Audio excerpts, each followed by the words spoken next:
Em breve, Senhor Pai, todos nós estaremos fora do campo de batalha e nossos corações, ó Deus, folgam ao pensar nisso, Senhor Pai. Quem pode viver, Senhor Deus, para o resto da vida, Senhor Deus, no campo de batalha? Ó Deus, a hora de voltar para casa e o gozo dos nossos corações é que, diferente de todos os outros campos de batalha, Senhor Pai, Tu prometeste que todos aqueles que foram chamados por Ti chegarão de volta, voltarão para casa. Nós sabemos, Senhor Deus, todas as guerras humanas, Senhor Deus, como a maioria jamais volta, ó Deus, mas Teu Filho prometeste que não perderia nenhuma das ovelhas que Tu deste a Ele, Senhor Deus. Mesmo esse mundo inteiro sendo um vale escuro e um vale de morte, nós, Senhor Pai, o atravessaremos, Senhor Deus, incólume, Senhor Deus, a todas as astúcias do diabo, poderes do mundo, Senhor Pai, poderes da carne, não porque há força em nós, mas porque, Senhor Pai, nós temos o grande pastor das nossas almas, que não perde suas ovelhas, mas está com elas, as protege, ó Deus, as cobre com o seu manto de justiça, ó Deus, as cobre com o seu sangue, que nós possamos ir para a cruz, Senhor Pai, como faremos nesta noite. E, Senhor Pai, de cada ponto que sairmos da Tua palavra, Senhor Deus, como, Senhor Deus, várias estradas, Senhor Pai, nós sabemos que cada estrada, partindo de qualquer ponto da Tua palavra, está indo em direção ao Calvário e chega ao Calvário. Que a gente nunca deixe, Senhor Pai, de, ao meditar, ó Deus, não chegar lá, onde na verdade todas as coisas foram feitas, compradas, ó Deus, cumpridas, e agora são aplicadas em nossos corações pelo Espírito Santo. Então faça isso essa noite, Senhor Pai, quando estivermos meditando e quando estivermos ceando, Senhor Pai, ó Deus, que Tu, Senhor Deus, enche nosso coração de tal maneira, não que a gente possa comer para amanhã e depois de amanhã, mas amanhã, Senhor Pai, essa mesma fome esteja, Senhor Pai, lá, fome de Ti, fome da Tua beleza, fome da Tua glória, da Tua perfeita imagem, Senhor Pai, na face do Seu Filho, e que nós de novo, para sempre, possamos desfrutá-lo. É o que nós Te pedimos em nome de Jesus. Amém. Hoje pela manhã nós estamos falando para 1 Pedro 1, de 13 a 21. Ficamos mais na primeira parte do texto, e eu prometi que ia falar hoje sobre isso, e no domingo que vem, porque estou falando sobre santidade, já que alguém tinha feito uma pergunta, e uma das coisas mais distorcidas é a santificação na vida do Filho de Deus em nossos dias. E você pode ler comigo se quiser, em 1 Pedro de 1, 13 a 21, que diz: portanto, cingindo os lombos do vosso entendimento, sede sóbrios e esperai inteiramente na graça que se ofereceu na revelação de Jesus Cristo, como filhos obedientes, não vos conformando com as concupiscências que antes havia em vossa ignorância.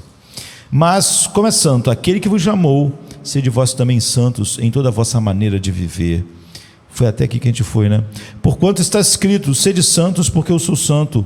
E se invocais por Pai aquele que, sem acepção de pessoas, julga segundo a obra de cada um, andai em temor durante o tempo da vossa peregrinação, sabendo que não foi com coisas corruptíveis como prata e ouro que fostes resgatados da vossa maneira fútil de viver, que por tradição vocês receberam dos vossos pais, mas com o precioso sangue de Cristo, como de um cordeiro imaculado e incontaminado, o qual na verdade em outro tempo foi conhecido, ainda antes da fundação do mundo, esse sangue derramado na cruz, mas foi manifestado nesses últimos dias, nesses últimos tempos, por amor de vós, e por ele credes em Deus, que o ressuscitou dentre os mortos, e lhe deu glória, para que a vossa fé e esperança estivesse em Deus, purificando as vossas almas pelo Espírito na obediência à verdade, para o amor fraternal não fingido. Amai-vos ardentemente uns aos outros com um coração puro, sendo de novo gerados, não da semente corruptível, mas da incorruptível, pela palavra de Deus viva e que permanece para sempre. Porque toda a carne é como erva, e toda a glória do homem como a flor da erva. Secou-se a erva e caiu sua flor, mas a palavra do Senhor permanece para sempre. E esta é a palavra que entre vós foi pregada, ou foi evangelizada em algumas versos. Na verdade eu li até o 25. Não é? O que nós estamos olhando, que olhamos hoje pela manhã, é o tema da santidade, e dissemos que essa passagem aqui Pedro está citando várias vezes o livro de Levítico, não é? Que é tudo a respeito de purificação e todas aquelas regras que iam se cumprir em Cristo. E lá diz: sede santos porque eu sou santo. E isso toma a principal palavra hebraica para isso, quer dizer kadosh, não é? A principal palavra bíblica para isso, que significa cortar, que significa separar. E dissemos que quando a santidade se refere a Deus, meditamos hoje pela manhã, significa que Ele está fora de todas as coisas, que Ele é transcendente, que Ele está numa classe sozinha, que tudo flui dEle e nada flui para Ele, que Ele é Deus e todo o resto é criação, que na verdade todas as palavras que nós usamos para descrever Deus são só uma tentativa de colocar na linguagem Deus é muito bom ao fazer isso. Deus condescende conosco de várias formas, mas não podemos confundir nunca o próprio Deus com a condescendência em se revelar. Então ele vai falar a gente fala sobre o braço de Deus, os olhos de Deus, e muitas vezes a gente fala sobre as paixões de Deus, mas Deus não tem paixões e afeições. Nós vimos, muito diferente de nós, Ele tem perfeições. E a gente pode estudar mais a respeito disso em outro momento. Deus, a palavra santo para Deus então quer dizer algo diferente do que quer dizer para nós. Deus condescende. Esse dia eu estava vendo um texto onde Deus diz assim: eu vou ser como um leão para vocês, como um leão jovem, para proteger Israel, e eu vou ser como o pássaro, como a águia, e você vê isso é condescendência de Deus, porque o leão expressa o que? Força, capacidade, ferocidade na defesa daquilo que ele conquistou, que é o que o texto de Isaías diz. Mas um leão, Deus ser comparado a um leão é até assustador. É óbvio que um leão é um nada perto de Deus. Deus está condescendendo para nós termos uma vaga ideia, usando mesmo imagens de animais, como a águia que voa e que toma conta do seu perímetro. Eu vou estar pairando sobre vocês, ou como a galinha que cobre os pintinhos. Deus está usando essas coisas frágeis, incomparáveis com o que Ele é, para nós termos tênues ideias do que Ele é. Então a gente viu como brevemente a diferença entre a santidade em Deus e nós. A mesma palavra quer dizer algo totalmente diferente. E no entanto a gente também disse que quando você aplica a palavra santo para nós, significa sermos separados de uma maneira diferente. Somos separados para Deus. Ele é separado de tudo em sua transcendência. Nós somos separados para Ele. E essa é uma palavra que soa para muitas pessoas meramente religiosa, não é? Mas quantas vezes a gente canta palavras do próprio Pedro, né, dizendo: nós somos uma raça escolhida, um sacerdócio real, uma geração eleita, somos uma nação separada. E a gente falou hoje de manhã que, se você quer uma ilustração banal do que significa ser santo, eu falei: imagine-se lendo um jornal, que muitos já não fazem mais hoje, não é? Hoje a gente está lendo tudo em telas de computador. E eu disse: imagine você estar lendo um jornal e você tem vários artigos, todos eles são interessantes, mas você vê que tem uma utilidade e um propósito importante para você. Então eu falei, antigamente a gente pegava a tesoura e cortava aquela parte do artigo e guardava. Eu ia usar o quê? Eu ia usar numa palestra, eu ia usar num sermão, eu ia usar de alguma forma. Aquilo é separado de todos os outros artigos, porque aquilo era separado para mim de uma maneira especial, não é? Você quer usá-lo, você quer, enfim, recortar algo, separar. A palavra santo quer dizer cortar, não é? Para seu uso. É exatamente o que a Bíblia quer dizer quando fala sobre ser santo. E nós voltaremos a isso e veremos de outra perspectiva. Se uma pessoa santa não é o que as pessoas pensam popularmente, não é? Ou que muitas das vezes nós pensamos popularmente. Eu falei sobre alguém que tinha falado comigo que santificou a sua vida, que se consagrou a sua vida durante tanto tempo, mas estava muito desiludido porque o ministério não tinha sido como ele desejava. E eu estava dizendo o quão fora da ideia bíblica de santificação essa pessoa estava. Você vê que ela tinha um propósito. Na santificação, Deus é que nos separa para um propósito. Ele que tem um propósito. Nós nunca ficamos frustrados. Pedro iria morrer para glorificar a Cristo. Ele não tinha que ficar frustrado com isso. Jeremias ia pregar e ninguém ia ouvir. Ele não tinha que ficar frustrado com isso. Deus o separou para isso. Ele não se separou para ser profeta. Deus o separou, e Deus tinha um propósito. Deus separou Isaías, e Deus disse para Isaías: ninguém vai te ouvir, ninguém vai ouvir, mas eles vão saber que houve um profeta em Israel. Esse é o meu propósito, é o meu propósito para você. Deus falou com Ezequiel: eu quero que esse povo entenda algo do que eles têm feito, e para que eles vejam isso, vai acontecer o seguinte: Ezequiel, sua esposa vai morrer. O amor do seu coração, a beleza dos seus olhos, é assim que ele descreve de Ezequiel: sua esposa irá morrer, mas você não fará o luto. E eles vão achar muito estranho a sua esposa, que você tanto ama, morrer e você não fazer o luto. E então, quando eles estiverem espantados com isso, você vai dizer essas palavras para ele. Você vê, não era o propósito de Ezequiel que a sua esposa morresse para que aquilo servisse de uma lição para Israel, mas aconteceu. A esposa de Ezequiel morreu. Ele não fez o luto. As pessoas ficaram espantadas. Então ele pôde dizer o que Deus disse que ele tinha que dizer.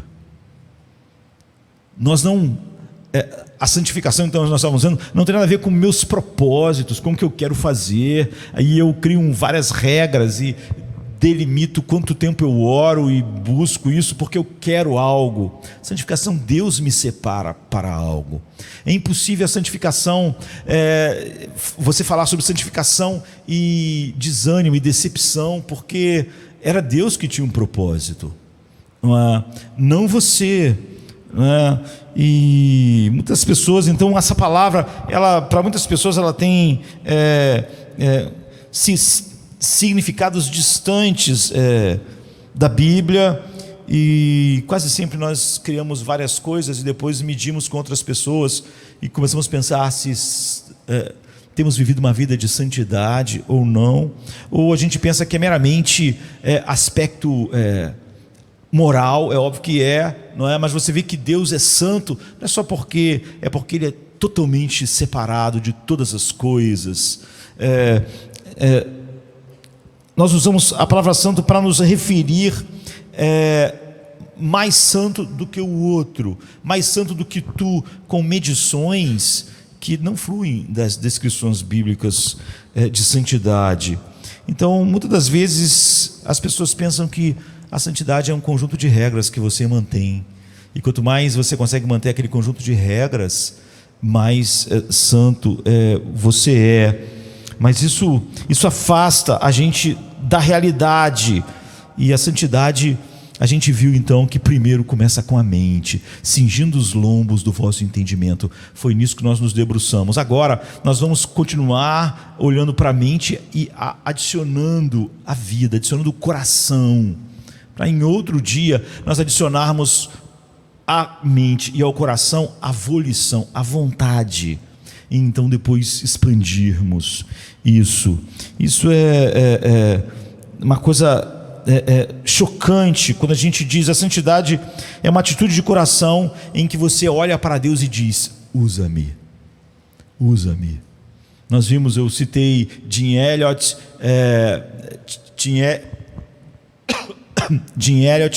em que ele se preparou para pregar aos índios, traduzir a Bíblia para os índios e evangelizar os índios. E aí no primeiro dia ele e os companheiros dele, um monte de jovens de 20 e poucos, 30 anos de idade no máximo, foram todos assassinados. Ou seja, isso é santidade, usa-me. E a esposa dele, que tinha na época 30 anos, também disse: a gente cantou naquela noite, nós estamos nas tuas mãos, usa-me como tu quiseres. E ele quis que eles glorificassem a Cristo com o martírio. Isso é santidade. não há frustração ali. Mas essa atitude de coração em que você olha para Deus e diz: usa-me, é um tremendo choque com a nossa cultura moderna e com a igreja dos nossos dias. Porque na cultura moderna você tem que ser independente. Toda a ideia é de independência. Você não deve deixar ninguém usar você, sabe? Na verdade, a ideia cultural hoje é a antítese disso. Ninguém me usa. Ninguém me usa. Eu tenho meus propósitos. A ideia de santidade é ser usa-me. Ou seja, você quer que eu pregue e ninguém escute para que eles saibam, depois de 30, 40 anos, que houve um profeta em Israel só para isso? Usa-me. Você quer que a minha esposa morra, então eu não farei o luto, então eles vão ficar achando estranho, e quando eles estiverem muito espantados, eu, Ezequiel, então vou entregar essa mensagem a eles. Então usa-me. Então uma pessoa santa é alguém que olha para Deus e não diz: olha, apenas me dê algumas regras de oração, me dê algumas regras de leitura da Bíblia, me dê algumas regras de como fazer isso ou fazer aquilo. Uma pessoa santa não pede isso a Deus. Não, uma pessoa santa é alguém que diz: eu pertenço a Ti, eu fui separado para Ti, eu fui separado para o Teu propósito. Tu me separaste para usar como Tu quiseres. Eu não estou buscando alguma coisa a não ser o que Tu queres, o que Tu queres. Eu pertenço a Ti. Isso é o que temos obtido aqui de 1 Pedro. Jesus falou para Pedro: você vai ser levado para onde não queres, porque ninguém quer ser levado para ser assassinado. Mas Jesus diz: mas você vai ser. Então, Pedro iria ser usado assim. E falamos sobre santidade de espírito. Ser santo significa ser totalmente dele, pertencer a ele. Isso significa, em primeiro lugar, que nós tínhamos que falar da mente. É o que nós fizemos hoje. E agora vamos falar sobre a vida, sobre o coração. Como aquilo da mente, cingir os lombos da mente, que é a primeira coisa, transborda para a vida. É ótimo dizer que ser santo significa que você tem que se submeter sua mente a Deus. Sua vida intelectual tem que pertencer a Ele. Você não vem com as suas ideias e junta e consagra as suas ideias a Deus. Não. Você submete totalmente intelectualmente a Deus. Mas a pessoa que submete a mente a Deus, sem submeter a vida a Deus, a vontade, é um hipócrita. E nós, mesmo nós pecadores, odiamos hipocrisia quando ela é dirigida a nós ou nos atinge de alguma forma. E, portanto, ser santo significa mais do que apenas dar a mente a Ele. Você tem que dar a Ele sua vida, ou seja, os seus afetos que vão controlar a volição na sua vida, tem que pertencer a Ele como a sua mente. E é o que a gente está querendo ver nesses versos: como filhos obedientes, não vos conformando com as concupiscências que antes havia na vossa ignorância. Tudo começou com cingindo os lombos da mente. Mas como é santo aquele que vos chamou, sede vós também santos em toda a vossa maneira de viver. Porquanto está escrito: sede santos, porque eu sou santo. E se invocais por Pai aquele que tem, sem acepção de pessoas,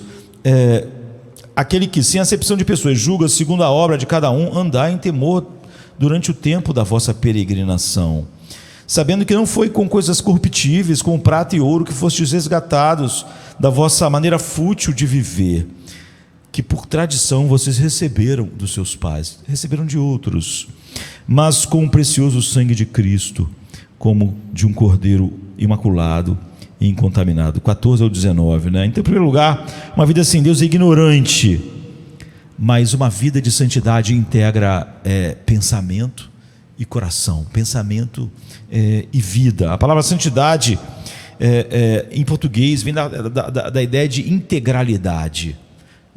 Você não separa coisas. A mente, o coração, a vontade. Portanto, há uma bifurcação. A vida sem Deus é uma bifurcação de pensamento e ação. Há uma separação entre ação e pensamento.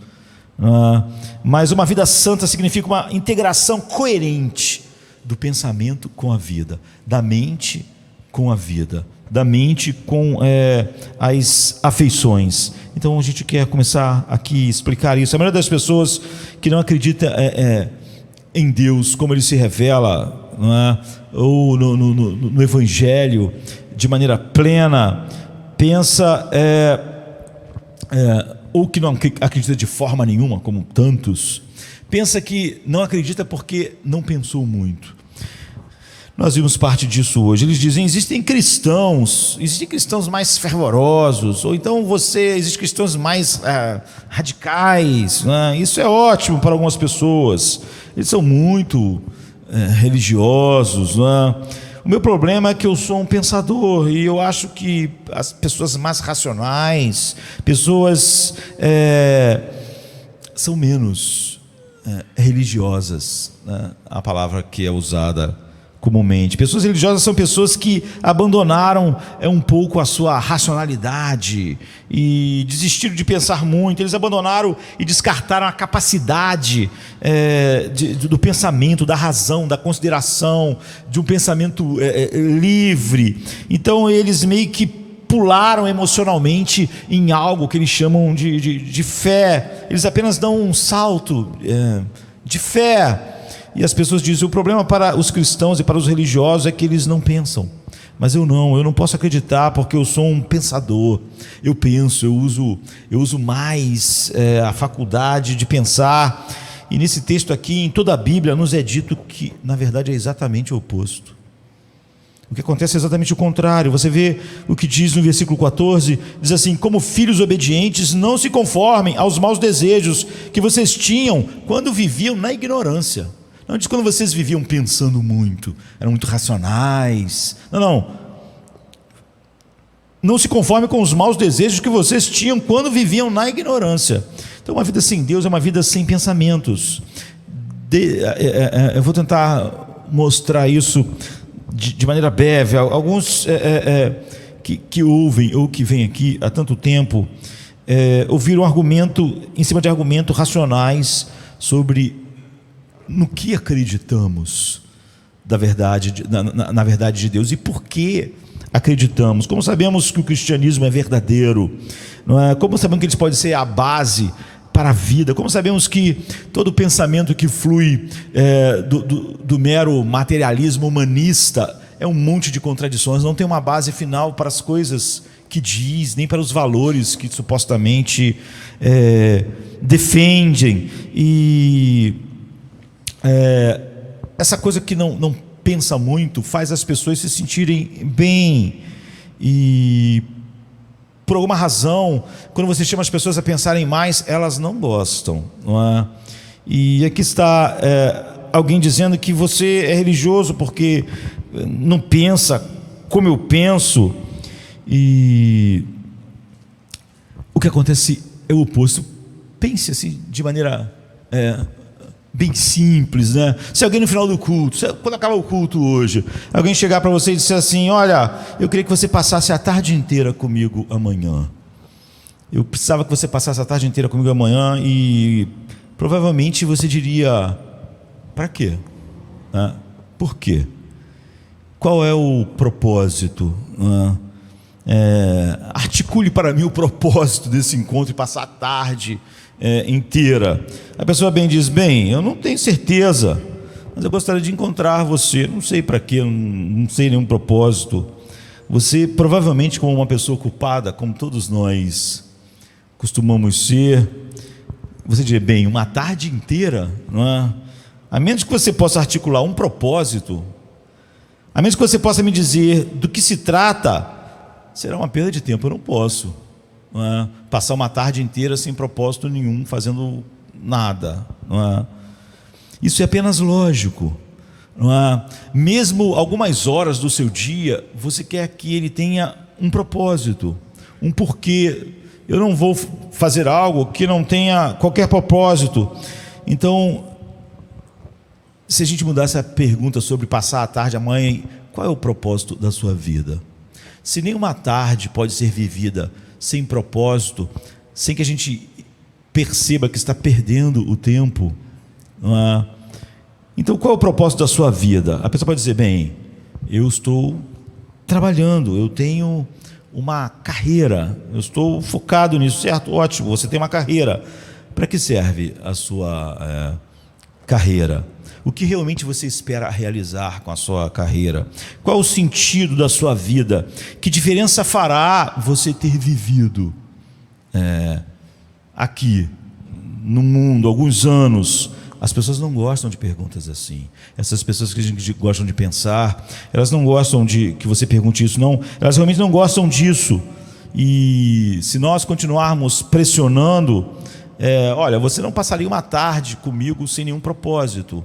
Você não faria algo que consumisse um dia inteiro sem nenhum propósito. Como você pode gastar a sua vida inteira se ela não sem propósito? Você não sabe qual o propósito e sem ter um motivo. Então, nós achamos que qualquer coisa que a gente faça sem propósito é um desperdício de tempo. Agora, se minha vida, eu não sei qual é o propósito dela, é um desperdício de vida. E ainda assim, você não pode me dizer o motivo da sua vida ou o propósito dela.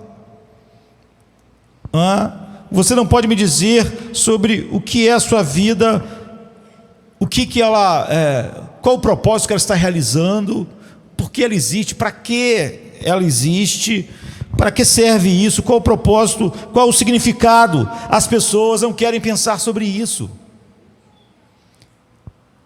Elas vão ficar irritadas com você em um certo ponto, se você insistir nessa direção. Muito rapidamente elas vão ficar irritadas. Por quê? Porque elas não querem pensar. Não querem pensar que a vida está passando, não querem pensar que elas estão morrendo. Não querem pensar. Não é que elas pensam muito, elas não querem pensar nessas coisas. O estilo de vida e comportamento das pessoas comum não se baseia em nenhum pensamento, em nenhuma filosofia de vida. A maioria das pessoas, o estilo de vida delas, como elas viveram o dia de hoje, não está baseado em nenhum propósito. Se você quisesse saber os propósitos pelo que ela viveu o dia de hoje, o que ela está fazendo, por que ela está trabalhando, ela não tem, ela não sabe. Eles não querem pensar nisso, eles acham mórbido. Porque nós vamos ter esse assunto mórbido. É mórbido pensar a respeito disso. Ele diz, olha, você está ficando muito filosófico comigo, está ficando muito religioso comigo. O que você quer dizer com ficar muito filosófico? Ou seja, a pessoa não gastaria uma tarde inteira sem propósito, mas ela não tem nenhum propósito para a sua vida, nem para o que ela está fazendo, nem para a sua carreira, nem para os anos que estão passando. E, no entanto, ela não quer admitir, como ela admite que passaram uma tarde inteira, horas, porque ela é uma pessoa que tem coisas para fazer, seria um desperdício de tempo e sem propósito, se ela não souber a razão. Mas ela não quer pensar sobre algo muito maior do que uma tarde, uma vida. Então, eu estou perguntando a você, qual o seu propósito? Não é? Alguém que realmente ou não conhece Deus, ou está na igreja e não pensa muito sobre a sua própria vida. Mas alguém lá do mundo vai dizer, olha, se você perguntar, olha, qual o seu propósito? Se Deus não está ali no centro de tudo que você faz, ou no centro da criação, para alguém que não tem nenhuma crença em Deus, então não é possível dizer qualquer propósito para o qual a sua vida exista, não é? Ela não tem nenhum significado. Tudo que você faz é sem significado, e nada do que você faz fará qualquer diferença. Quando morrer, você vai apodrecer, e quando esse sistema morrer também, nossos sistemas que nós vivemos, então todas as coisas que existem no nosso sistema solar irão não estar mais nessa organização que nós havemos, e não haverá ninguém para lembrar a existência. E certa vez eu vi um filme antigo, não é um filme muito bom, mas ele tem diálogos interessantes, e é com Jeff Bridges, né? E aqui no Brasil o nome é Sem Medo de Viver, o filme. E quando Max Klein, o nome do personagem dele, ele sobrevive a um acidente aéreo. E há uma outra pessoa no avião, uma mulher, que também sobrevive àquele acidente, todo mundo morre. Mas ela perde o filho naquele acidente aéreo. A vida para ela meio que acaba assim. E com ele acontece algo diferente, leva ele a um comportamento radical assim, não é? Ele começa a viver de uma maneira totalmente estranha. Normalmente quem sofre acidentes assim poderia até ficar meio com medo das coisas. Não, ele acha o seguinte: se ele estava naquele avião, o avião caiu, ele não morreu, então ele começa a viver com a vida no risco máximo. Ele acha que quando é a hora você morre mesmo, e então ele começa a comer alimentos que ele era alérgico. O cara é alérgico a comer amendoim, pode morrer, ele come, não é? E ele começa a viver assim, e ele acaba, de alguma maneira, porque eles não se conheciam, conhecendo essa mulher que estava no avião e que perdeu, no mesmo avião que ele, que é uma sobrevivente, e eles se encontram, e a vida dela acabou, não é? E ele tenta ajudar essa mulher, ele acaba se afastando da esposa, por causa dessas atitudes meio diferentes que ele assumiu depois que passou por aquele acidente. E ele diz: as pessoas são não realmente acreditam em Deus, elas simplesmente escolhem não acreditar em nada. Ela diz para eles: não é que não haja, as pessoas não pensam, elas querem viver como se não existisse. Ele diz: as pessoas querem pensar que a vida e a morte têm um propósito para elas. Ele diz: eles gostam de pensar que nasceram por uma razão. Depois daquele acidente ele acha que não é. E ele diz: como os Giants precisavam de um novo rebatedor para os seus home runs, é por isso que eu nasci, as pessoas pensam. Ou minha mãe precisava de alguém para consolá-la, e é por isso que eu existo. Você acha que nasceu por uma razão? Você acha que morre por uma razão? Falamos sobre não morrer em vão, ele diz. Ele continua: apenas acontece. Deus não existe, simplesmente acontece. A vida acontece, a morte acontece. Não há razão para a vida quando isso acontece. Não há razão para a morte quando ela acontece. Não há razão para nada. Não há nenhuma razão porque a gente sobreviveu. E a menina que ele está tentando ajudar, né, diz para ele: bem, se isso é verdade, então também não há nenhuma razão para amar. E ele olha e diz: o quê? E ela diz: não haveria razão para amar. Se não há razão para nada, não há razão para amar. O que ela está dizendo para ele, da sua própria maneira cortante, né, já que ele se tornou assim, ela encara ele porque ele disse que não. Ele está falando que não há resposta. E ela começa a fazer então o que nós chamamos de apologética pressuposicional, não é? Que significa que ela está puxando o tapete dele, começa a fazer perguntas a ele, e ele não vai ter uma razão para basear as suas atitudes, porque ela diz: se isso é verdade, por que você está tentando me ajudar? Por que eu não posso ficar deprimida? Por que eu não posso agir de uma maneira destrutiva?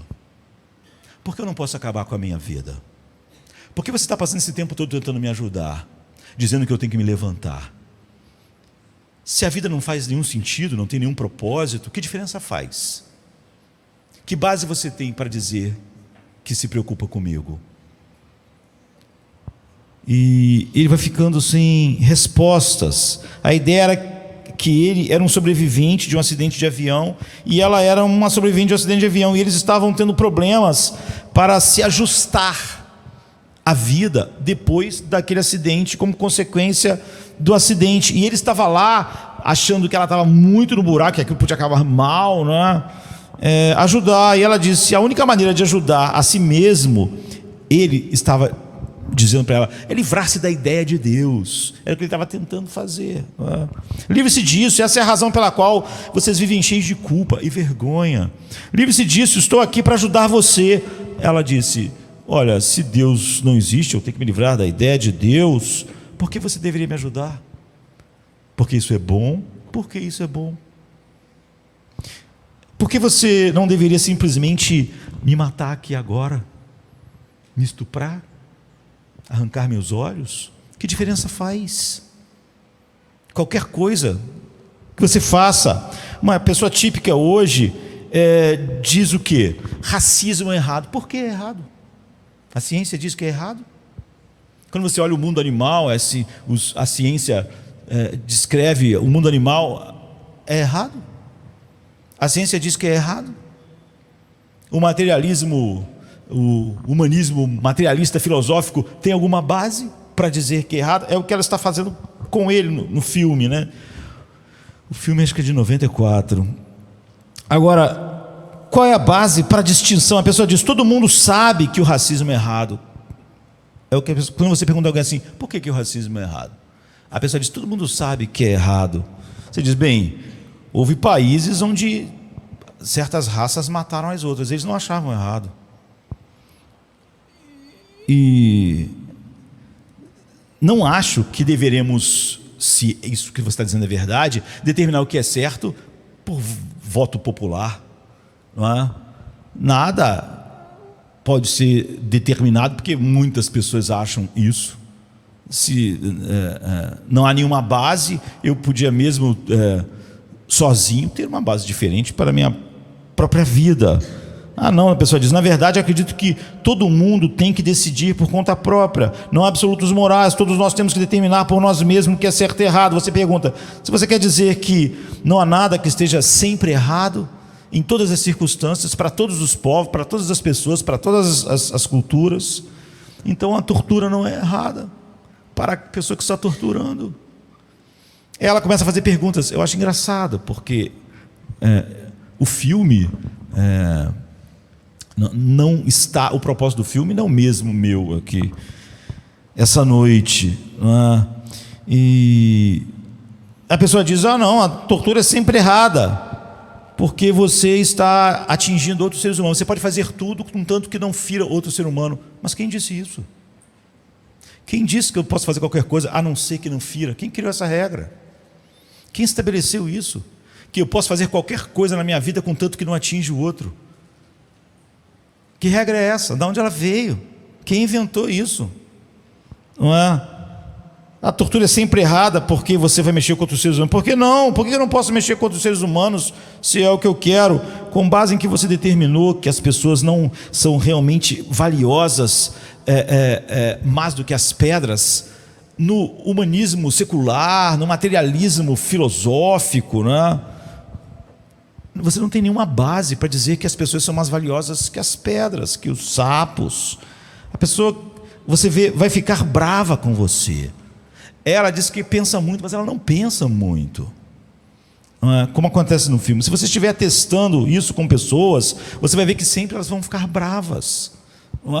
Elas têm diretrizes para as suas vidas que não são baseadas em nada, finalmente. Elas não têm base. Quanto mais isso fica claro, mais elas ficam bravas. Você sabe por quê? Elas não querem pensar. Elas falaram que não criam porque pensavam, mas não é verdade. Elas não pensavam. A maioria dos cristãos, por mais incultos, a maior parte dos cristãos analfabetos que receberam a carta de Paulo aos Efésios, escravos, resolveram questões de epistemologia, mesmo que eles não pudessem usar esses termos que nós podemos usar. Eles não sabem os nomes, as nomenclaturas, mas eles, conhecendo a verdade de Deus, eles resolveram questões metafísicas, eles trabalharam questões éticas. Então deixe-me fazer uma pergunta. Essa é a estrutura de um cristão típico, não é?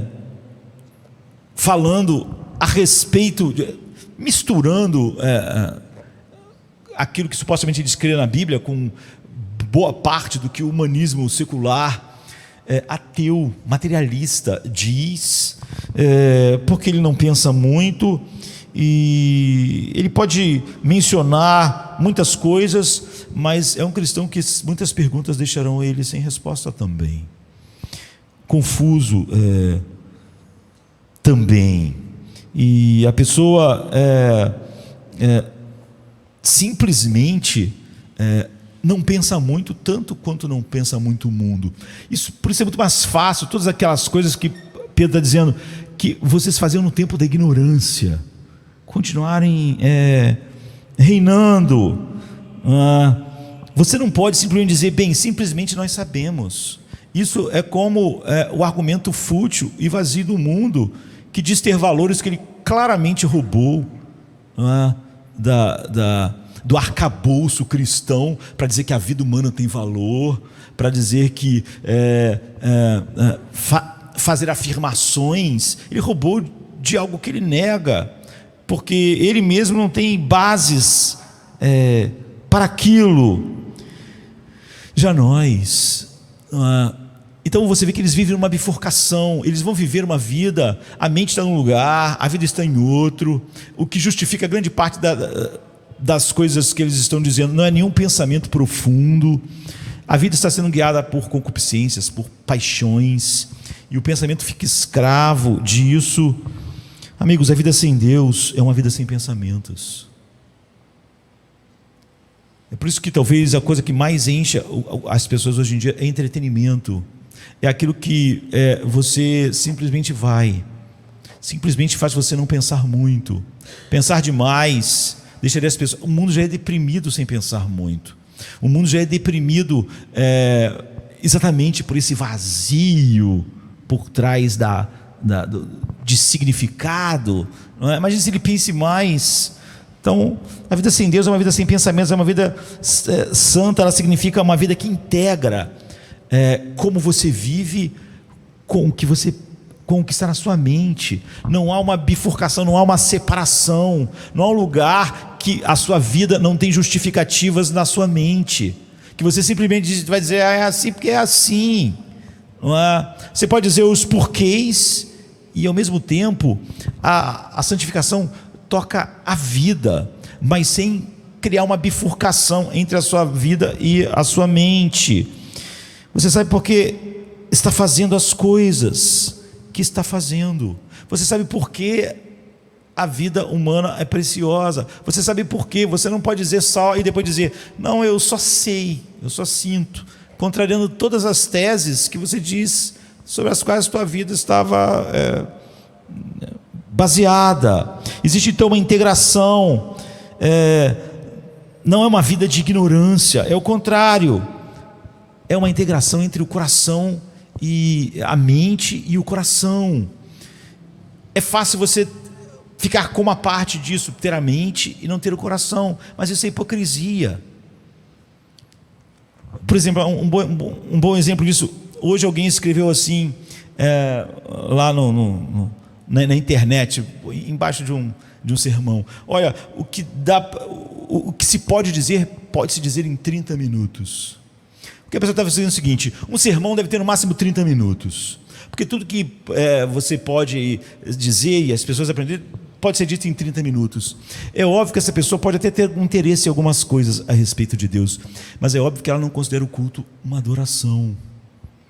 Eu respondi assim, essa é uma regra, ela vale para entretenimento, ela vale para o futebol, ela vale para os filmes, vale para os seriados, vale para quando você sai com seus amigos. Tudo que pode ser dito e feito, pode ser feito em 30 minutos. Ou seja, é uma regra que só vale para a palavra de Deus. É a única coisa na qual essa regra vale. Mas nenhuma parte da sua vida, quando acabar o culto, você for fazer alguma coisa, você vai falar que só em 30 minutos é dito tudo que pode ser dito. É óbvio que essa pessoa, por mais que ela possa falar sobre coisas de Deus, ela tem uma dicotomia entre seu coração e sua mente. Para ela o culto é algo que nós temos que fazer, e para ela a palavra de Deus é como assistir uma aula de ciência, de filosofia na faculdade, porque eu preciso de pontos, aprender e fazer uma prova. Não há um deleite em Deus. Não há uma junção entre o que nós conhecemos e os nossos corações e a nossa vida. Há uma bifurcação, há uma separação. Nós não contamos o cultuar a Deus dessa forma. Não há. Em segundo lugar, uma vida sem Deus é uma vida imitativa, mas uma vida santa é uma vida examinada. Uma vida sem Deus, a vida do mundo, é uma vida de imitação, não é uma vida pensada, é uma vida de imitação. Já uma vida com Deus é uma vida examinada, é uma vida pensada. Essa é a segunda coisa na santidade aqui. Olha para o versículo 18: pois vocês sabem que não foi com coisas perecíveis como prata e ouro que vocês foram redimidos, comprados da sua vida vazia, da sua maneira fútil de viver, que lhes foi transmitida por seus antepassados. Não é? Uma vida sem Deus é uma vida imitativa, não é? Uma vida santa é uma vida examinada, porque não há essa bifurcação entre a mente e o que eu faço. Então deixa eu colocar desse jeito. Novamente, como eu disse, muitas pessoas da nossa cultura, não é, dizem: eu não sou uma pessoa religiosa porque penso muito. Ou cristãos acham que não precisam muito de conhecimento, de doutrina, não é? E eu quero mostrar que normalmente uma vida sem Deus não é uma vida de pensamento, ou uma vida reflexiva, e de muitos cristãos também não. É uma vida sem pensamentos. Mas em segundo lugar, muitas pessoas dizem: bem, eu não sou uma pessoa muito religiosa porque eu não sou conformista, eu sou original, eu penso por mim mesmo. Eu penso por mim mesmo. Não é isso que Pedro diz, e acho que ele está traçando tão claramente, né? Especialmente as pessoas vêm para uma grande cidade, ou vão para a universidade e dizem: eu vou pensar por mim mesmo finalmente, não é? E você pode perguntar a ela: você pensa por si mesmo? As suas ideias e como você está enxergando agora as coisas são pensamentos originais teus? Sua fé, suas crenças, sua visão do mundo estão sendo fluindo de você mesmo? E há um livro de C.S. Lewis. O C.S. Lewis tem um monte de livros interessantes, né? Há um livro dele chamado Grande Divórcio, e há um ótimo lugar onde tem um homem que perdeu a fé. Sabe essas pessoas que vão para a universidade, vão para um trabalho, vão para algum lugar e perdem a fé? Então, nesse livro, ele perdeu a fé. Ele costumava acreditar, mas ele perdeu a fé, porque lá aqui, né, no caso do livro, ele foi para a faculdade e ele começou a pensar. E aí, à medida que ele começou a pensar, supostamente, se pensar entre aspas, ele começou a perder a fé. Mas no livro, um amigo dele diz para ele: foi realmente isso que aconteceu. Você não se lembra como eu e você perdemos a fé? Nós não queríamos ser ridicularizados, é por isso que nós perdemos a fé. Não é porque nós pensamos. As pessoas estavam zombando de nós e nós odiávamos que as pessoas fizessem isso, e nós nos vimos obrigados a pensar como elas. Nós não queríamos ser expostos à vergonha, aquilo que Hebreus diz: que saímos fora do arraial levando o vitupério de Cristo. Então, ele está dizendo, não com essas palavras, nós perdemos nossa fé porque a gente não queria ser ridicularizado. Nós ouvimos muitas outras pessoas dizendo coisas e nós queríamos que elas pensassem que nós éramos inteligentes, que nós éramos sofisticados também. E escrevemos os tipos de artigos que nossos professores achavam relevantes e criativos. E ele disse: nós nunca pensamos em sair da nossa fé. Nós só queríamos imitar todo mundo que estava ao nosso redor. Nós só queríamos que todo mundo nos achasse inteligentes. Nós queríamos fazer parte do grupo. Não foi o pensamento, não foi nenhuma reflexão, não foi porque nós pensamos por nós mesmos. É exatamente isso que Pedro está dizendo. Todos nós acabamos usando uniformes. Não é nada original todo mundo usando uniforme, né? Ninguém pode no quartel dizer: eu estou me vestindo como eu quero.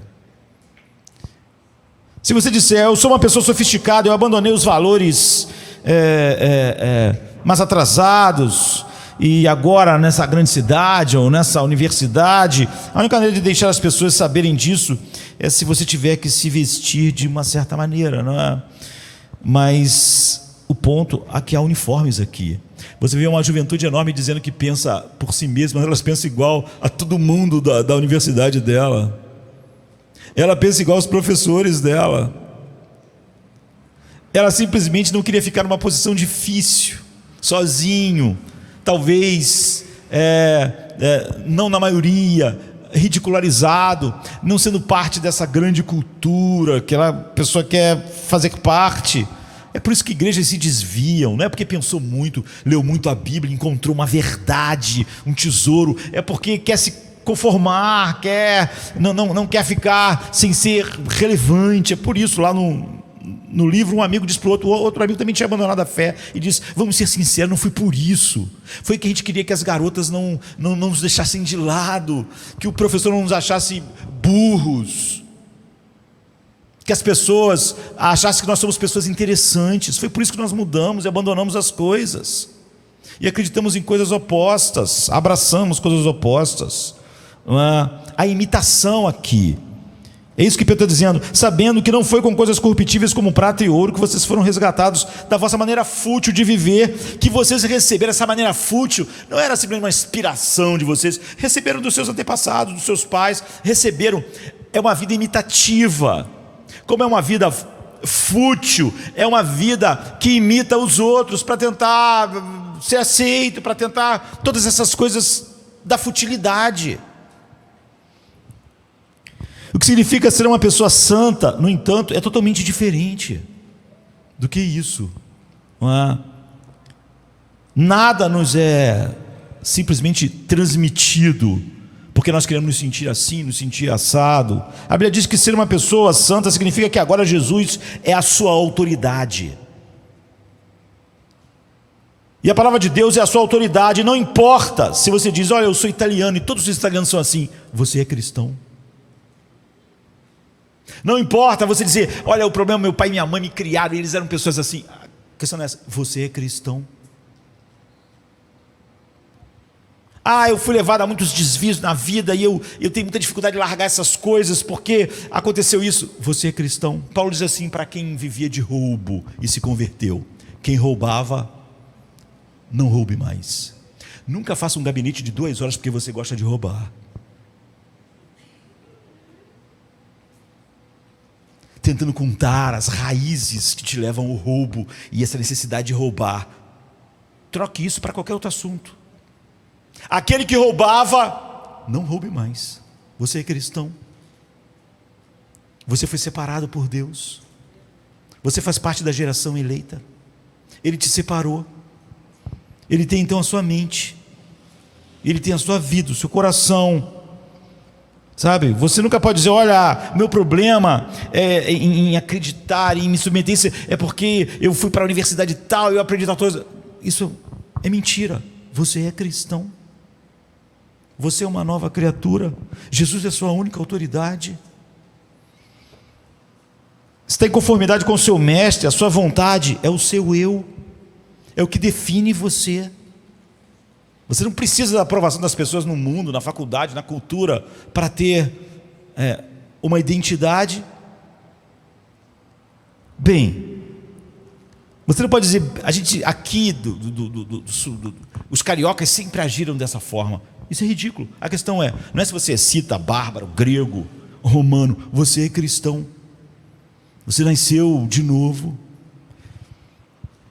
O melhor de ser cristão é que você é tirado de qualquer coisa que lhe foi passada. Não é pela tradição. Ele está usando essa palavra nesse sistema. Aquilo que foi passado para nós.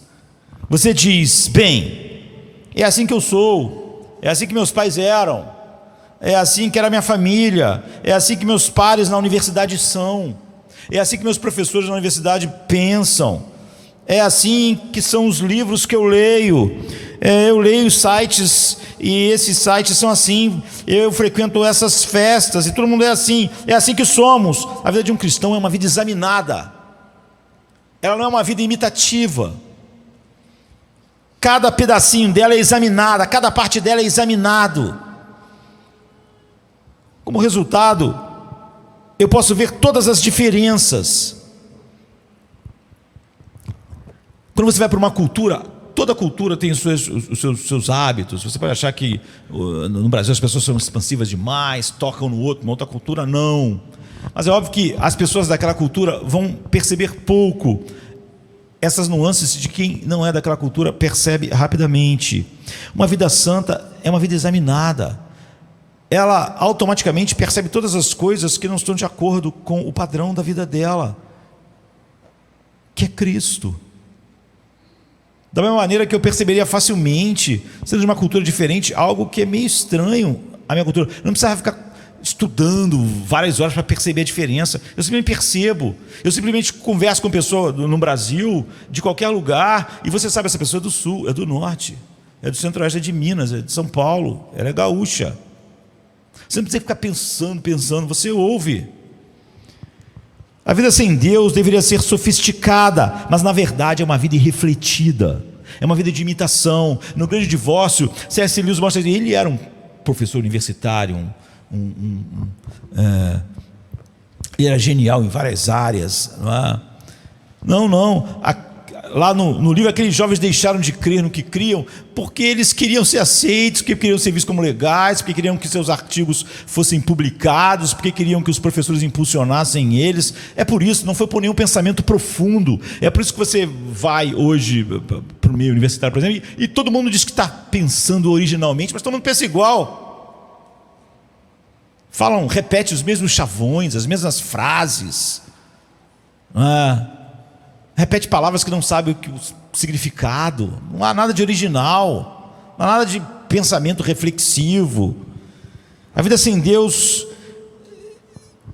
se diz que devia ser original, mas na verdade é uma vida imitativa.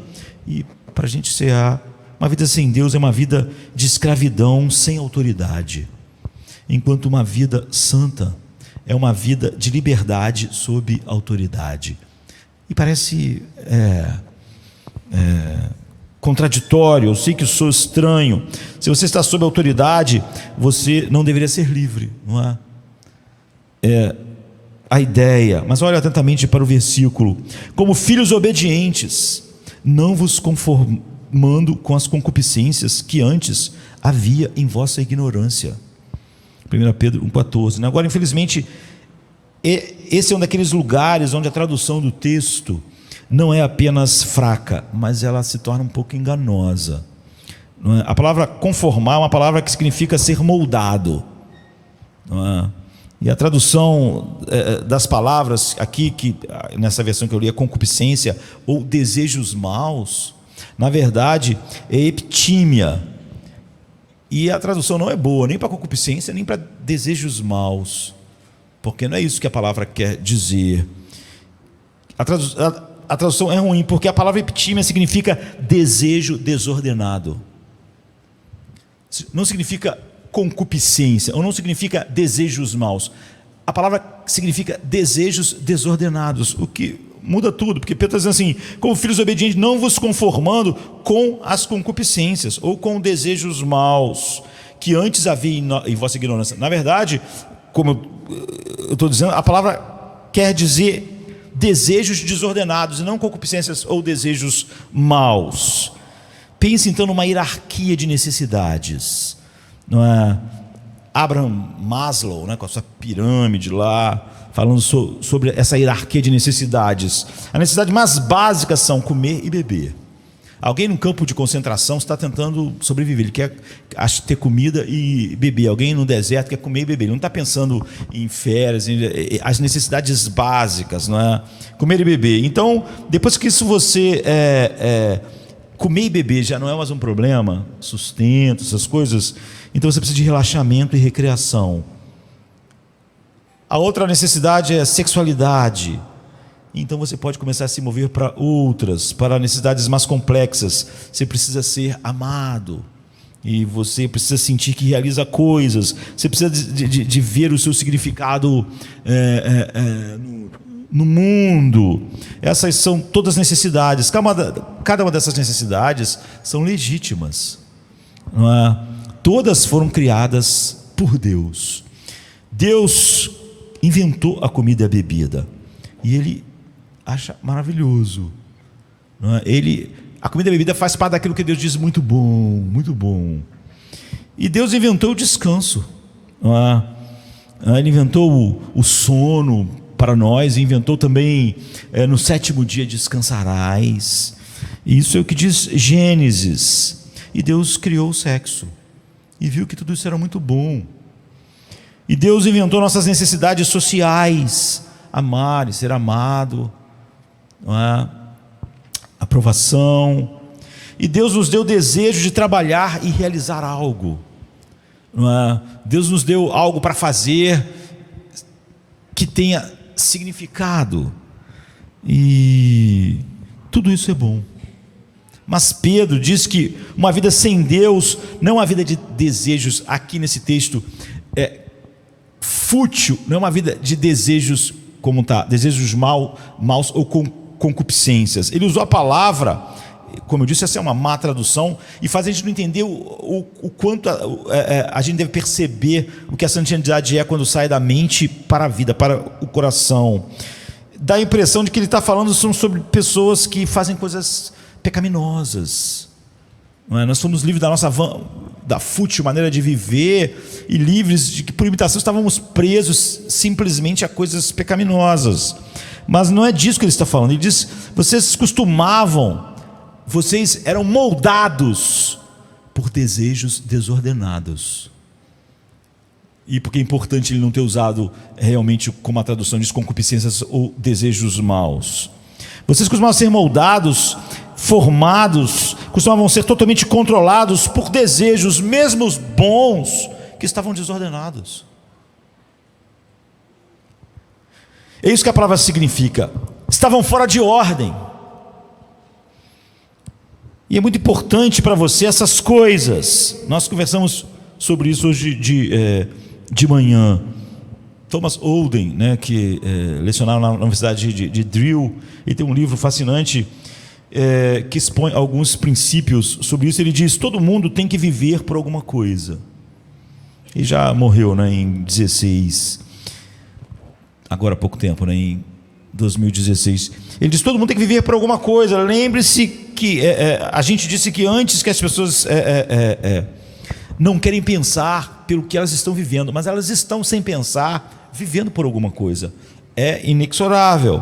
Todo mundo tem que ter algum valor central, que é a base sobre a qual nós tomamos as decisões. Por que sempre há algo por trás? Por que eu acho que um filme pode ter 2 horas e um sermão tem que ter 30 minutos? Tem uma razão. Nós não achamos coisas sem razão. Tem uma razão por trás disso. Eu talvez nunca queira ver porque ela é feia. Eu não quero ver a razão que me faz achar uma coisa e outra. Todo mundo tem que ter algum valor central como base pela qual eu tomo as decisões e pela qual eu formo os pensamentos que vão atingir a vida e controlar minha volição. Então a única maneira de tomar decisões prioritárias, a única maneira de decidir isso e não isso, uma coisa ou outra coisa, é se você tiver uma hierarquia de valores. É por isso que está lá a ideia de Maslow. Primeiro, comida e bebida, porque sem isso todas as outras coisas não têm importância. Quando o homem está faminto, não está pensando em sexo, em passeios, né? Ele vai morrer, ele está morrendo de fome, e não tem água, ele só consegue pensar em água. Então a única maneira de tomar decisões prioritárias, a única maneira de decidir isso, que isso é importante e não isso, que eu vou gastar mais horas com isso e não com isso, que a minha vida vai ser organizada de uma maneira, como eu disse, Paulo tinha 24 horas para viver, eu tenho 24 horas para viver, Abraão tinha 24 horas para viver, ninguém tinha mais tempo do que ninguém.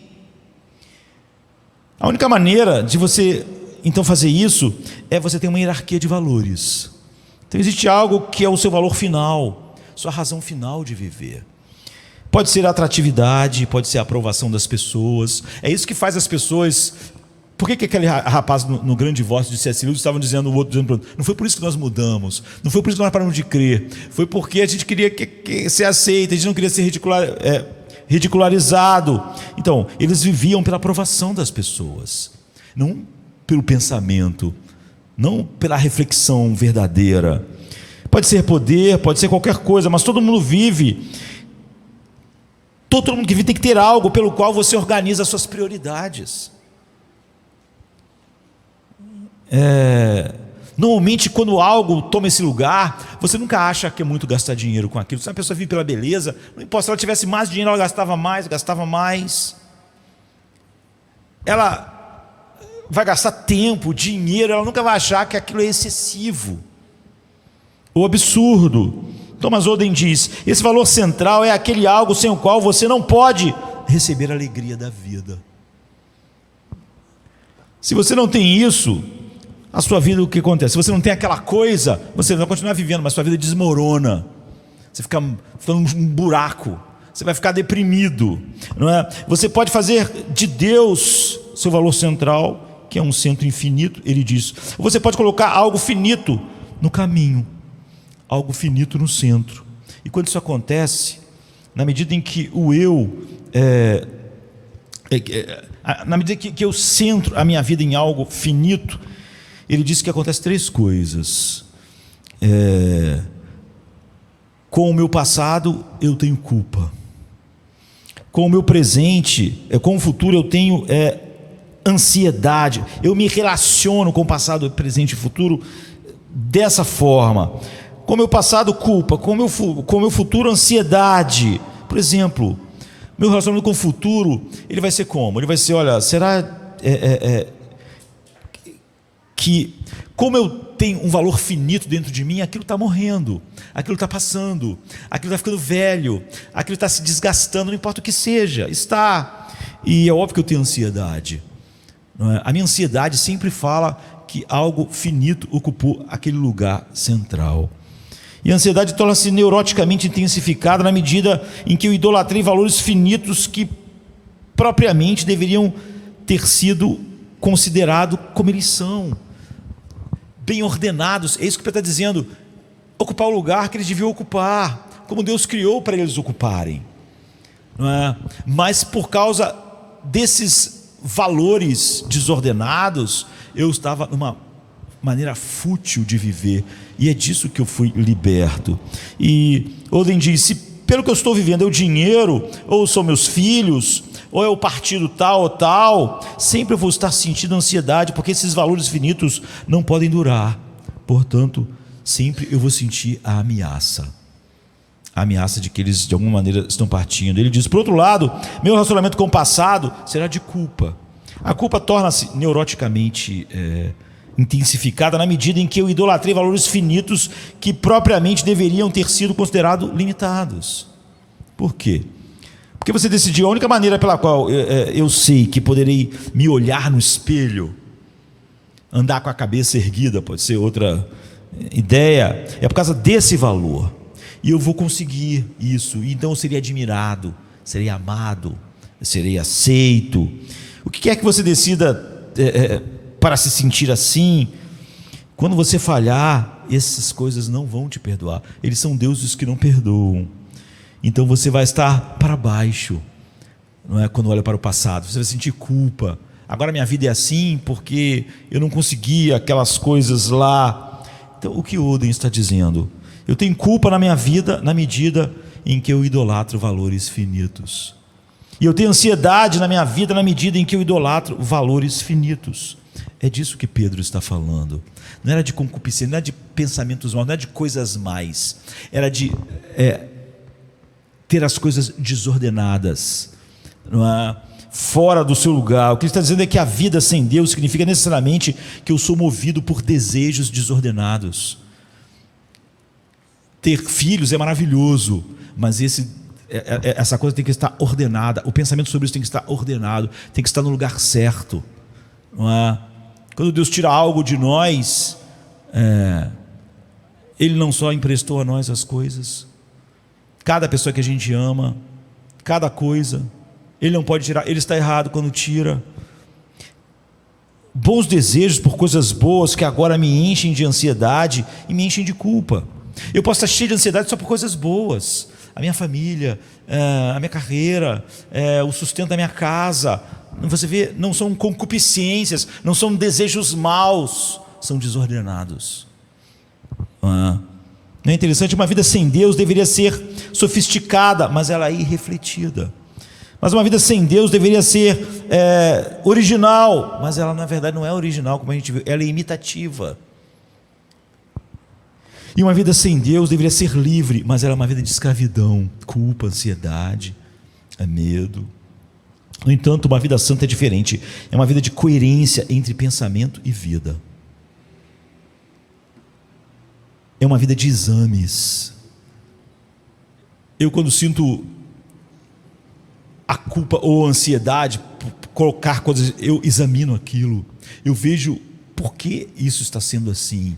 É uma vida examinada, não é? E por último, é uma vida de liberdade sob autoridade. Como filhos obedientes, Pedro diz. Como filhos obedientes, não vos conformando com as concupiscências, na verdade, desejos desordenados, que antes havia em vossa ignorância. Então, Pedro, é óbvio que concupiscências e desejos maus estão incluídos na maneira que nós fomos libertos, mas você vê que Pedro incluiu algo muito maior, qualquer coisa boa que esteja ocupando um lugar errado, qualquer desejo bom que esteja desordenado, não esteja na ordem com a qual Deus criou para nós. Como filhos obedientes, não vos conformando com a concupiscência que antes havia em vossa ignorância. Então vamos olhar para isso, e isso é o fim. Você sabe o que significa ser uma pessoa santa? Em primeiro lugar, significa que você é obediente. Infelizmente, a palavra obediência significa sim, para ser santo, você tem que submeter sua vontade a outro. Eu disse que isso é totalmente contra cultural, porque a ideia é eu viver para mim mesmo. Todas as pessoas, muitas pessoas estão nos cultos hoje, mas elas vivem para elas, querem que Deus ajude elas nos projetos delas, não é? A ideia de viver para outro e de submeter a outro e a vontade de outro ser a coisa que importa é totalmente contracultural. Ser obediente significa que há uma submissão da sua vontade à vontade de outra pessoa. Há realmente duas epistemologias básicas, né? Existem duas maneiras básicas de saber que dominam o mundo agora, não é? E as duas expressam a mesma coisa, apesar de parecerem ser opostas, não é? Uma está dizendo não existe nada sobrenatural, é um materialismo humanista, não é? Nossa alma são só processos, o mundo, todas as coisas são explicadas, e todas as ideias, as filosofias e ideologias fluem só daquilo que é físico. E há uma outra epistemologia que é oriental, né, de que é o contrário, não é que não existe sobrenatural, ou que o sobrenatural, aquilo que não é físico, é o fundamental, mas ela diz que a visão cientifista, simplesmente materialista, né, da vida está errada, mas ela vai para o outro lado oposto e diz tudo é divino. Isso é um pensamento mais oriental, não é? Tudo é sagrado. Nós sabemos que se tudo é sagrado, nada é sagrado, né? Deus está em tudo, você mesmo faz parte de Deus, é o pensamento, e você deve entrar em contato com Ele, o Deus interiormente, Deus na natureza. É engraçado que essas duas visões parecem ser uma contra a outra. Uma está dizendo nada disso, nada de imaterial, a outra está dizendo tudo é material. Mas as duas visões, tanto ocidental quanto oriental, a gente podia dizer assim para ficar de uma maneira mais simples, mas acabar sendo simplório, a visão oriental está dizendo entre em contato com Deus, mas esse Deus não é pessoal, não é pessoal, não é um Deus que fala, não é? Se você quer entender como isso funciona, basta simplesmente ver Star Wars. Luke Skywalker, Obi-Wan Kenobi, entre em contato com a força. Você vê, é impessoal. A força é entrar em contato com a força do universo, a força. Você vê que essa força se manifesta no mal lá e no bem.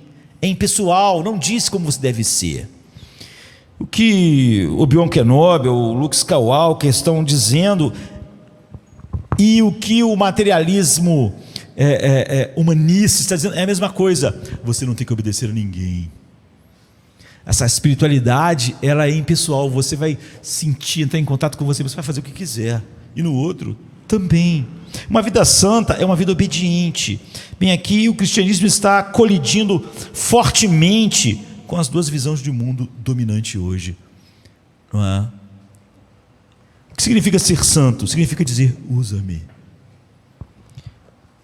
Significa ser cortado, significa, eu pertenço a ti. Significa você dizer, não sei se vou viver ou morrer, mas quer pela vida, quer pela morte, Cristo será glorificado em minha vida. Isso é santidade, não é um conjunto de regras que eu estou seguindo. Você vê, significa eu pertenço a ti. Tu podes achar que minha morte vai glorificar mais a sua vida, a Cristo, e pode achar que viver irá glorificar mais. Usa-me. Significa dizer, tu tens a tua vontade, ó Senhor, e onde é a minha vontade cruzar com a sua, a minha vontade vai se inclinar à sua vontade. Caso contrário, você não é realmente de Deus. Não é que você não está sendo santificado, você não é salvo. Na verdade, nós podemos dar um passo além. Você percebe aqui no versículo 15 que diz, como aquele que te chamou é santo, assim seja santo em toda a vossa maneira de viver. Diz que alguém pode viver uma vida perfeita, em outra versão, mas como é santo aquele que vos chamou, sede vós também santos em toda a vossa vida. Então, leve isso mais longe. Ser santo significa ser totalmente obediente à mente, ao coração, à vontade. Não há lugares que você diga, aí não, agora não, amanhã, essa parte eu só vou olhar para ela daqui a um tempo. Ser santo significa ser em toda a vossa maneira de viver, em suas afeições, em sua mente, em seu coração, em sua volição. Apenas algumas pessoas vão dizer, bem, eu sou cristão, estou obedecendo a Deus, exceto isso aqui. E o que a gente pode dizer é que você não está obedecendo a Deus em lugar nenhum. Não existe tal coisa como obedecer a Deus, exceto ali, em toda a vossa maneira de viver. Pense dessa forma. Se você disser para alguém, a casa é tua, você pode entrar, você pode ficar na sala, quarto, tal, tudo, cozinha, a casa é tua, você pode tudo, você está, mas naquele quarto lá você não pode entrar. Lá você não entra, não é? Lá você não pode de jeito nenhum entrar, e você tem a casa toda exceto aquele quarto. Quem é o dono da casa? É você. O fato de você dizer, não, mas é só naquele quarto, mostra claramente que quem está comandando as coisas é você. Você é o dono. Apesar de você dar muito acesso, você que decide até onde vai o acesso. Mesmo que você viva apenas naquele quarto e deixasse aquela pessoa viver no resto da casa toda, a casa era sua. É você que está determinando onde são os limites. Você ainda é dono da casa. Quando você diz assim, não, minha vida aqui para Deus tal, mas nessa área, você é o dono da sua vida. Ela está indo no lugar oposto ao que a santificação é. Bem, eu vou me submeter a Cristo, diz, nessa área, mas nessa área não. Intelectualmente não, porque eu tenho uma ideologia que eu não posso abrir mão dela. Então, ele não tem nada. Agora, você vê como a santificação e a santidade é algo muito mais profundo. Além da pessoa que falou comigo não poder ficar frustrada e ao mesmo tempo dizer que estava santificando sua vida a Deus. É óbvio que ela tinha um conceito errado, falso. Separa-me, use-me, como você quiser. Como isso começa com a mente, e a gente viu hoje assim, o coração, depois a gente vai ver a vontade. Você leva a Deus em consideração final em tudo na sua vida. Não tem nenhuma área que você diz: aqui eu não vou levar Deus em consideração, não vou levar em consideração o que Ele diz. Qualquer outra coisa não é sagrado, não é santidade. Qualquer outra coisa que não seja, não há limites, não há quartos que não possam ser entrados, não há partes que sejam reservadas. Qualquer coisa que você deixar fora, então não é santificação, não é ser separado para Deus. Não estou dizendo que para ser santo você tem que ser perfeitamente obediente, ninguém é, e nós já passamos por isso tantas vezes. Uma pessoa cristã é estritamente porque Jesus morreu por ela, ela descansa e confia nisso, e ela é salva, e ela sabe que todas as coisas que acontecem com ela foram compradas pelo sangue dele, e que ele opera o querer e o efetuar dessas coisas. A única resposta adequada, a única maneira pela qual você pode saber que recebeu realmente Cristo, salvou sua vida, uma nova vida, a única resposta adequada é se entregar totalmente a tudo que ele fez sozinho na cruz. E agora você se entrega totalmente a ele. Qualquer outra coisa é imprópria, qualquer outra coisa não é santo, nem santidade. Não é? Ser santo não significa ser perfeitamente obediente. Ser santo significa estar completamente submisso, no sentido de dizer: eu tiro as minhas mãos da minha vida. Eu já tirei as mãos da minha vida, eu neguei a mim mesmo e tomei a cruz. Isso é o início. Eu lhe dou... tu é o dono da casa, não há cômodos que esteja fora. Não posso manter Deus fora de nenhum lugar da minha vida, nem da minha vida profissional, nem da minha vida intelectual, nem da minha vida sentimental. Eu não posso manter Deus fora de nada. Deus está em tudo. Tudo é visto em conformidade com o que Ele tirou para usar. Ele diz: como filhos obedientes. Esse é o fim para nós cearmos. Se você quer saber o que significa santidade, nós temos que obter regras, regulamentos ou não. Pense sobre isso. Por que Pedro diria como filhos obedientes? Por que não como pessoas obedientes? Ou como servos obedientes?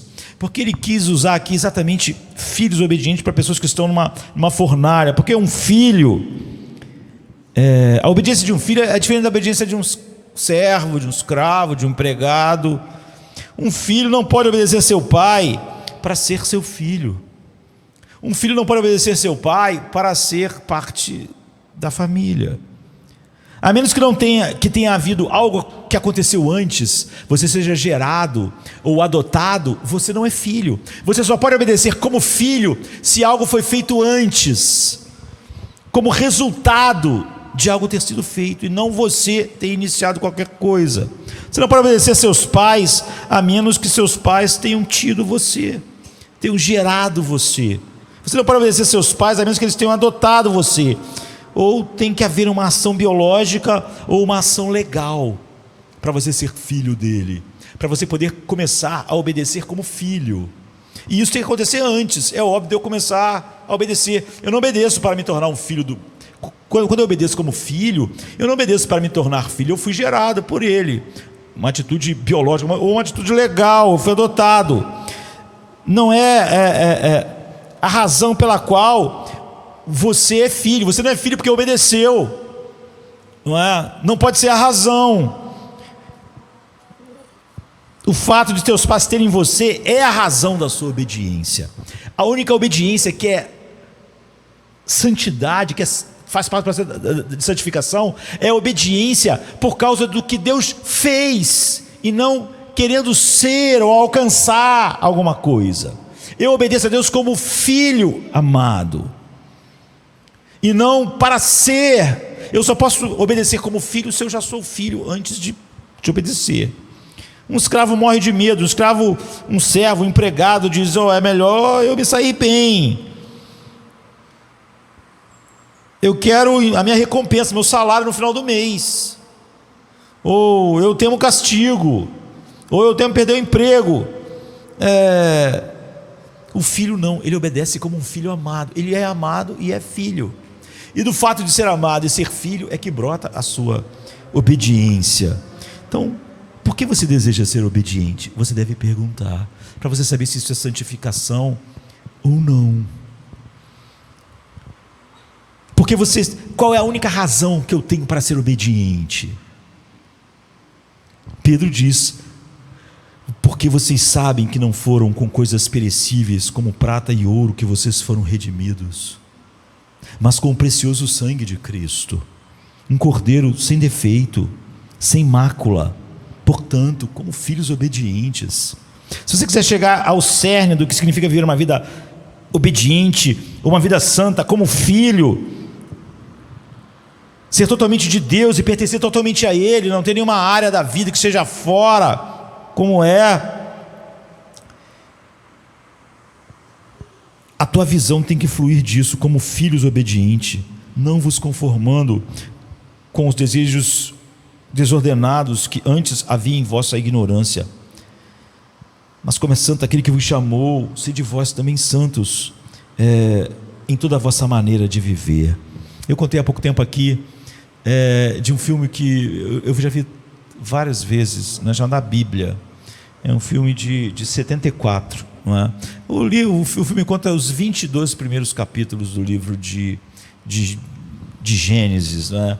Eva Gardner é Sara, enfim, George Scott é Abraão. Ele até ganhou o Oscar, mas não por essa obra. E a gente sabe, em Gênesis 15, Deus disse a Abraão: eu abençoarei você, abençoarei sua descendência, e por meio de Isaque, seu filho, eu farei todas as coisas. E Deus fez essa promessa, e eu vou cumprir isso. No entanto, depois Deus vem a Abraão, manda ele partir animais. Deus passa sozinho, e Deus disse: olha, eu farei tudo sozinho, você não vai precisar passar. Se você descumprir, eu mesmo vou cumprir, e através de Isaque eu vou fazer todas essas coisas. Mas depois de um tempo, Deus vem a Abraão e diz: olha, sabe aquele filho que eu disse que através dele abençoaria a sua vida para sempre, e o mundo seria redimido? Então, eu quero que você mate ele, você ofereça ele em holocausto, não é matar, né? Ofereça ele em holocausto no monte que eu vou te mostrar. E a Bíblia diz que Abraão lutou e finalmente subiu a colina. E no filme, não é? Quando Abraão está amarrando Isaque, eu falei aqui que Isaque, isso não está na Bíblia, mas resume tudo isso bem. Isaque diz para o pai: pai, não há nada que ele não possa te pedir. Não há nenhuma porta, nenhum quarto na casa que ele não possa entrar. Não há nada que ele não possa te pedir. Ele pode te pedir até isso. E a resposta no filme é: nada, filho. Não há nada que ele não possa me pedir. Por que não? Porque Abraão era santo, porque Abraão era totalmente de Deus naquele ponto, porque ele estava apenas se dobrando sobre o poder nu de Deus com medo. Abraão diz: bem, não há nada que eu possa fazer, como é que eu posso lutar contra Deus? Não. O livro de Hebreus diz que ele caminhou com seu filho, imaginando que Deus podia até ressuscitar ele dos mortos. Se Abraão estivesse aqui para cear conosco hoje, queridos. Abraão conhecia tão menos do que nós, porque assim que Abraão deu totalmente, colocou Isaque, não é? Todos nessa sala têm algo especial que o coração mais se apega numa escala, né? Não, tomara que não, numa escala que esteja acima de Deus. Por fim, quando Abraão estava pronto para desistir de Isaque, Deus disse a Abraão: Abraão, aqui estou. Ele disse: não machuque o rapaz, agora eu sei que você me ama. É óbvio que Deus sabe todas as coisas, mas é assim que Deus nos revela os nossos próprios corações. Nós não sabemos quem somos até que as coisas aconteçam. Pedro se achava corajoso até que ele realmente foi colocado em perigo. Você pode se achar muito corajoso até que você seja colocado em perigo. E ele disse: você me ama. Ele disse: por quê? Você não me negou seu único filho. E é óbvio que Isaac não morreu, não é? Mas ele entendeu, não é? Ele entendeu a coisa mais preciosa. Ele deu: você me ama porque você não me negou o seu único filho. Da onde brota a nossa obediência, então, queridos? Não é? Deus disse: você não precisa matar. Sabe o que Abraão poderia estar conosco maravilhado aqui, que naquele dia ele não podia entender? Anos depois, Deus subiu a mesma colina com o seu filho.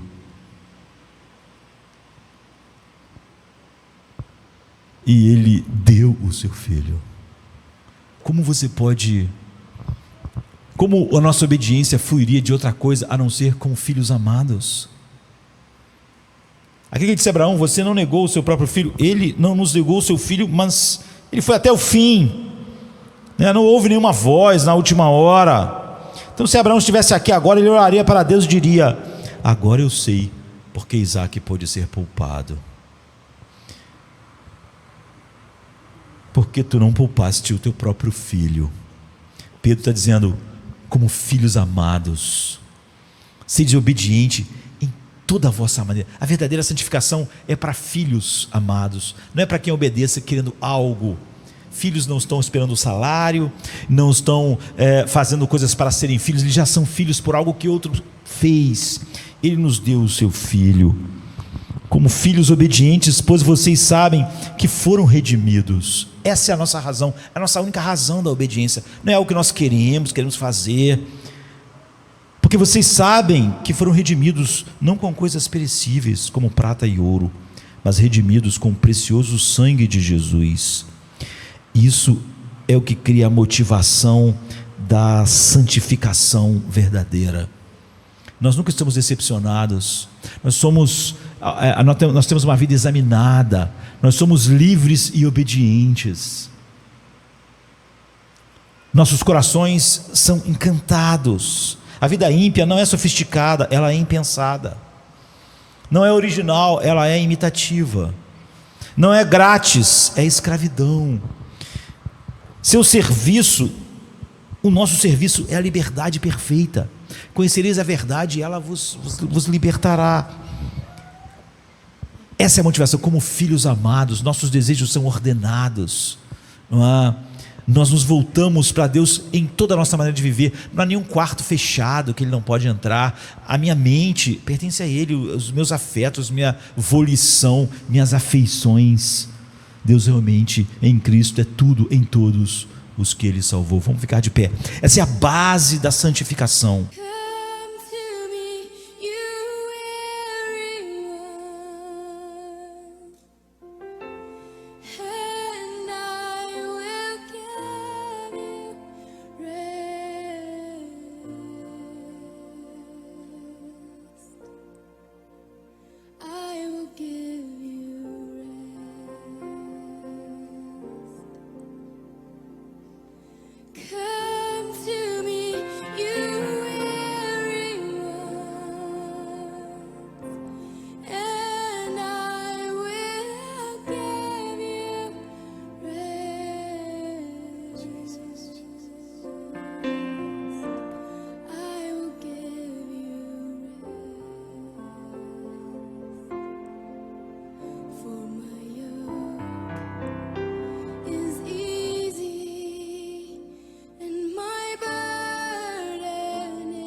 Come to